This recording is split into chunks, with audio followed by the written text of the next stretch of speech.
안녕하세요. 오늘의 질문 강국진입니다.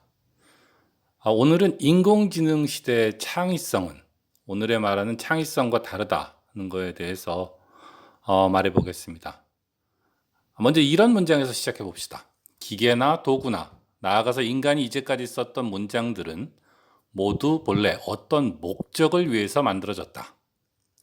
즉 이것들은 어떤 질문에 대한 답이고 어떤 문제에 대한 해결책이며 어떤 환경에 대한 적응이었다는 겁니다. 예를 들어 여기 기타와 의자를 봅시다. 기타는 악기죠. 음악을 연주하기 위해 만들어진 도구입니다. 또 의자는 앉기 위해서 만들어진 도구입니다.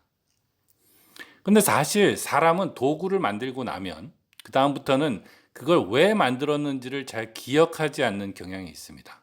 우리는 게으릅니다. 그리고 사실 모든 도구를 왜 그렇게 만들었는지를 다 기억하기도 어렵습니다. 그래서 그냥 습관적으로 주변의 도구를 씁니다. 혹은 창의적으로 주변의 도구를 씁니다. 왜냐하면 새로운 환경에서 새로운 쓸모를 찾을 수 있기 때문입니다. 그래서 우리는 흔히 사물의 쓸모는 우리가 그걸 어떻게 쓰느냐에 달려 있다라는 말을 하기도 합니다. 예를 들어서 기타는 원래 악기지만 급할 때는 강도가 있다면 강도를 공격하기 위해 사용할 무기가 될 수도 있습니다. 의자도 마찬가지입니다. 우리는 의자를 앉기 위해 사용할 수도 있지만 문을 닫히지 않도록 하는 도구로 쓰거나 물건을 올려놓을 장소로 쓸 수도 있습니다. 다시 말해서 우리는 도구를 창의적으로 사용하기도 하는 겁니다. 도구는 일단 만들어지면 본래 그것이 만들어진 문맥에 얽매이지 않습니다. 우리는 그걸 창의적으로 사용할 수 있습니다.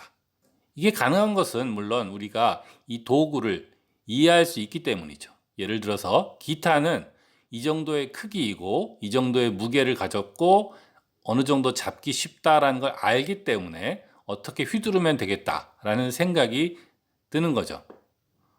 그러나 물론 창의적으로 사용하는 도구를 창의적으로 사용했을 때 언제나 성공하는 것은 아닙니다. 우리가 유리컵에 뜨거운 물을 아무 생각 없이 부었다가 유리컵이 깨지는 일도 있죠. 이런 것은 생각해 보면 미리 알 수 있었는데 우리가 아무 생각도 하지 않고 도구를 잘못되게 사용하기 때문에 문제가 생기고 심지어 위험해질 수도 있는 그런 경우라고 할 수 있겠습니다.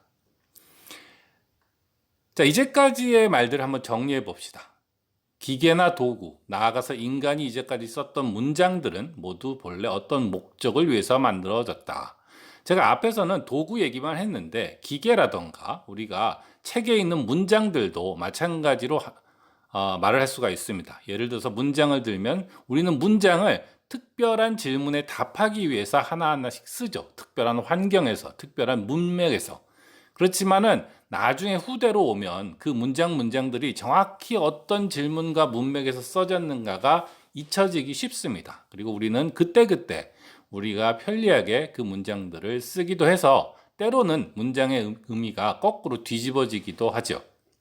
우리가 이렇게 그런 것들을 쓸 수 있는 이유는 우리가 그것들을 이해할 수 있기 때문입니다. 우리는 기타의 모습을 전체적으로 다 볼 수 있고 어떤 문장도 쓸 때 우리가 그 문장 자체를 알면서 씁니다. 그래서 우리는 이렇게 주변의 기계나 도구나 문장들을 습관적으로 별 생각 없이 혹은 창의적으로 씁니다. 다시 말해서 이게 언제 어떻게 어떤 환경에서 어떤 문제를 풀기 위해서 만들어졌는가 하는 것은 되게 잊어버린다는 거죠. 그런 것은 솔직히 말해서 기억하기 귀찮고 어려우니까. 그런데 여기서 우리가 한 가지 말을 한번 생각해 봅시다. 덩크슛은 축구에서 어떤 의미를 가지는가? 이 질문의 답은 물론 없다죠.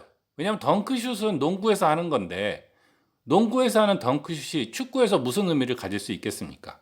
그런데 사실은 도구를 창의적으로 쓴다고 하는 것은 말하자면 우리가 덩크슛을 가지고 있는 건데 지금은 더 이상 농구를 하지 않아요. 지금은 축구를 하고 있는데 그래도 이왕 우리가 덩크슛을 알고 있으니까 이 덩크슛도 축구에서 어떻게 쓰면 안 될까? 이런 생각을 하는 것이 창의적인 생각이고 창의적인 도구의 사용법이라는 겁니다. 그런데 여태까지 참고 들으셨던 분은 어떻게 생각하면 그럴듯하지만 이런 말을 왜 하나? 라고 생각하실 수도 있을지 모릅니다. 이제까지 제가 이런 설명을 한 것은 물론 AI는 이런 게 아니기 때문입니다. 이 앞에서 썼던 문장들을 AI를 위해서 다시 쓰면 이렇게 됩니다. AI는 본래 어떤 목적을 위해서 만들어졌다. 도구와 마찬가지죠. AI는 질문에 대한 답이고 문제에 대한 해결책이며 환경에 대한 적응이다. 하지만 우리는 그들을 이해할 수 없다. 그러니까 도구와는 달리, 인간이 가졌던 다른 도구와는 달리 AI의 본질적 특성은 인간은 AI를 이해할 수 없습니다. 이미 AI를 만들 수는 있지만 컴퓨터 최적화를 통해서 만드는 것이기 때문에 만들어진 AI가 왜 그렇게 작동하는지를 인간은 도저히 이해할 수가 없는 겁니다. 그래서 이제까지의 다른 도구나 우리가 가지고 있는 물건들과의 차이점은 우리는 AI를 습관적으로 사용하거나 창의적으로 사용해서는 안 된다는 겁니다. 다시 말해서 AI를 사용할 때는 역사나 본래의 문제나 환경 같은 것을 잊어버려서는 안 됩니다. 왜냐? 우리는 그렇게 할 때 그 AI가 어떤 활동을 할지를 모르기 때문이죠. 우리가 기타를 들어서 강도를 칠 때는 그 기타를 가지고 누군가를 공격한 적이 한 번도 없다고 하더라도 이게 어떤 결과를 가지고 올지를 이해할 수 있습니다. 왜냐? 우리는 기타의 무게를 알고 기타의 크기를 알기 때문에 기타를 이렇게 휘두르면 어떻게 될 것이다 라는 생각을 할 수가 있죠. 근데 AI는 그런 게 아니거든요. AI는 컴퓨터 최적화로 만들어진 것이기 때문에 그것이 만들어졌던 본래 환경, 본래 문제로부터 동떨어져서 다른 데에 사용하면 혹은 우리가 역사나 본래의 문제나 환경 같은 것을 잊어버리면서 AI를 사용하면 AI는 대단히 위험할 수 있는 겁니다. 왜냐하면 어떤 결과가 나올지 알 수 없으니까요.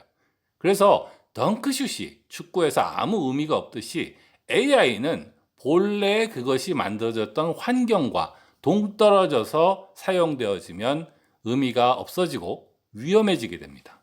그래서 AI는 본래의 질문, 문제, 환경으로부터 분리되어서는 안 된다. 다시 말해서 전통적 의미에서의 창의적인 사용법을 생각해서는 안 된다는 거죠.